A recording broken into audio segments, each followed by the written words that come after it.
हरे कृष्ण भक्तों, राधे राधे। आइए सुनते हैं 2026 में चंद्र ग्रहण पर गीता का सार। चंद्र ग्रहण का समय भारतीय परंपरा में आत्मचिंतन, जप, तप और शास्त्र चिंतन के लिए अत्यंत शुभ माना गया है। ऐसे पवित्र अवसर पर श्रीमद् भगवद गीता का श्रवण और मनन जीवन को नई दिशा दे सकता है। गीता केवल एक धार्मिक ग्रंथ नहीं बल्कि जीवन जीने की सर्वोच्च कला का ज्ञान है। ये महाभारत के भीष्म पर्व का एक अमूल्य अंश है, जिसमें भगवान श्री कृष्ण ने अर्जुन को धर्म, कर्म, आत्मा और मोक्ष का गहन उपदेश दिया। महाभारत के युद्ध से पहले जब पांडव और कौरव आमने सामने खड़े थे, तब अर्जुन अपने ही संबंधियों, गुरुओं और मित्रों को देखकर मोह और शोक से भर गए। उन्होंने युद्ध करने से इनकार कर दिया। उसी समय भगवान श्री कृष्ण ने उन्हें जो उपदेश दिया वही गीता के रूप में प्रसिद्ध हुआ। ये संवाद कृष्ण और अर्जुन के बीच हुआ। गीता का मूल संदेश है, आत्मा अमर है, निष्काम कर्म, समत्व भाव, भक्ति और समर्पण, ज्ञान और विवेक, धर्म का पालन। अब हम इन सभी को विस्तार से समझते हैं। नंबर 1, आत्मा अमर है। गीता का सबसे महत्वपूर्ण संदेश है कि आत्मा ना जन्म लेती है ना मरती है। शरीर नश्वर है लेकिन आत्मा शाश्वत है। न जायते म्रियते बा कदाइच, अर्थात आत्मा कभी जन्म नहीं लेती और कभी मरती नहीं। वो अजन्मा, नित्य, शाश्वत और पुरातन है। चंद्र ग्रहण के समय जब प्रकृति में परिवर्तन दिखाई देता है, तब ये संदेश हमें याद दिलाता है कि बाहरी परिवर्तन अस्थायी है। जैसे चंद्रमा पर छाया पड़ती है और फिर टूट जाती है, वैसे ही जीवन के दुख भी क्षणिक है।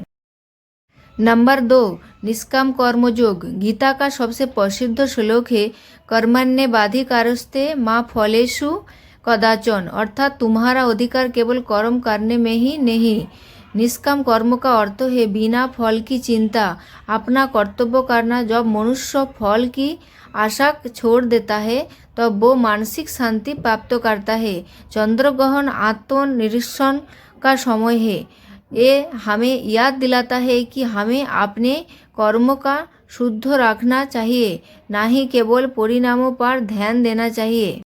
नंबर 3, गीता सिखाती है कि सुख दुख, लाभ हानि, जय पराजय में समभाव रखना चाहिए। समत्व योग उच्यते, अर्थात समभावी योग है। जीवन में परिस्थितियाँ बदलती रहती है, कभी सफलता मिलती है, कभी असफलता, लेकिन जो व्यक्ति संतुलित रहते हैं वही सच्चा योगी है। चंद्र ग्रहण हमें ये सिखाता है, अंधकार और प्रकाश दोनों जीवन का हिस्सा है। नंबर 4, भक्ति योग। गीता में भक्ति का विशेष महत्व है। भगवान कहते हैं, पत्र पुष्प फल त्रय ओ में भक्ता प्रयच्यति, अर्थात जो व्यक्ति प्रेम से पुष्प, फल या जल भी अर्पित करता है, मैं उसे स्वीकार करता हूँ।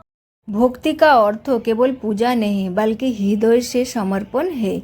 जब मनुष्य ईश्वर को अपना सर्वस्व मान लेता है, तब उसका जीवन सरल और शांत हो जाता है। नंबर 5, ज्ञान योग। ज्ञान योग आत्मा और परमात्मा के स्वरूप को समझने के मार्ग है। गीता बताती है कि अज्ञान ही दुखों का कारण है। जब मनुष्य समझ जाता है कि वो शरीर नहीं बल्कि आत्मा है, तब वो भय और मोह से मुक्त हो जाता है। चंद्र ग्रहण के समय शास्त्र श्रवण और ध्यान करने से मन की शुद्धि होती है और ज्ञान का प्रकाश बढ़ता है। नंबर 6, धर्मों का पालन। गीता का मुख्य उपदेश धर्मों की स्थापना है। भगवान कहते हैं, यदा यदा ही धर्मस्य ग्लानि भवति, अर्थात जब जब धर्मों की हानि होती है तब तब मैं अवतार लेता हूँ। धर्मों का अर्थ केवल पूजा पाठ नहीं बल्कि सत्य, न्याय और कर्तव्य का पालन है। भारतीय परंपरा में चंद्र ग्रहण के समय मंत्र जप, ध्यान, गीता पाठ, दान, आत्मचिंतन को विशेष फलदायी माना गया है। ग्रहण का अंधकार हमें हमारे भीतर का अज्ञान की याद दिलाता है। जैसे ग्रहण समाप्त होने पर चंद्रमा पुनः प्रकाशित होता है, वैसे ही ज्ञान से मनुष्य का जीवन भी प्रकाशित हो जाता है। गीता कहती है कि मौन ही मित्र है और मौन ही शत्रु। यदि मौन नियंत्रण है तो वो मित्र है, यदि अनियंत्रित है तो शत्रु बन जाता है। ध्यान, जप और सत्संग से मौन को स्थिर किया जा सकता है। गीता में प्रकृति के 3 गुण बताया गया है, सत्व, रज, तम। सत्व मीनिंग्स शुद्धता, ज्ञान, प्रकाश। रज मीनिंग्स क्रिया, इच्छा, लालसा। तम मीनिंग्स अज्ञान, आलस्य, मोह। मनुष्य का स्वभाव इन 3 गुणों से प्रभावित होता है। लक्ष्य है सत्व गुण को बढ़ाना। चंद्र ग्रहण का समय सत्व गुण को जागृत करने का उत्तम अवसर है। गीता का अंतिम लक्ष्य मोक्ष है, जन्म मरण के चक्र से मुक्ति। मोक्ष प्राप्त करने के 3 प्रमुख मार्ग है, कर्मयोग, ज्ञान योग, भक्ति योग। इन तीनों का समन्वय जीवन को पूर्ण बनाता है। गीता केवल युद्ध भूमि की शिक्षा नहीं है, ये जीवन के हर क्षेत्रों में लागू होती है। परिवार में धैर्य, कार्यस्थल पर ईमानदारी, समाज में करुणा, संकट में साहस, सफलता में विनम्रता। चंद्र ग्रहण पर गीता श्रवण का महत्व।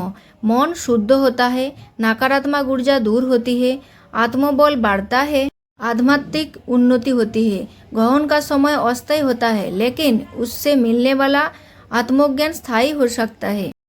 गीता का सार यही है, अपने कर्तव्य का पालन करो, फल की चिंता मत करो, आत्मा को पहचानो, समभाव रखो, ईश्वर पर विश्वास रखो, धर्म का पालन करो। चंद्र ग्रहण का अंधकार हमें ये सिखाता है कि जीवन में चाहे कितना भी अंधेरा क्यों ना हो, ज्ञान और भक्ति का प्रकाश उसे दूर कर सकता है। जब हम गीता के संदेश को अपने जीवन में उतारते हैं, तब हर दिन हमारे लिए एक नई शुरुआत बन जाता है। अंततः गीता हमें सिखाती है कि जीवन एक युद्ध भूमि है, लेकिन यदि हमारे सारथी भगवान है तो विजय निश्चित है। आज की इस कथा आप लोगों को कैसी लगी कमेंट में ज़रूर बताइए। अगर वीडियो अच्छी लगी तो एक लाइक करके चैनल को सब्सक्राइब कर लेना। जय श्री कृष्ण, राधे राधे। फिर से मिलेंगे इसी एक भक्ति वीडियो के साथ।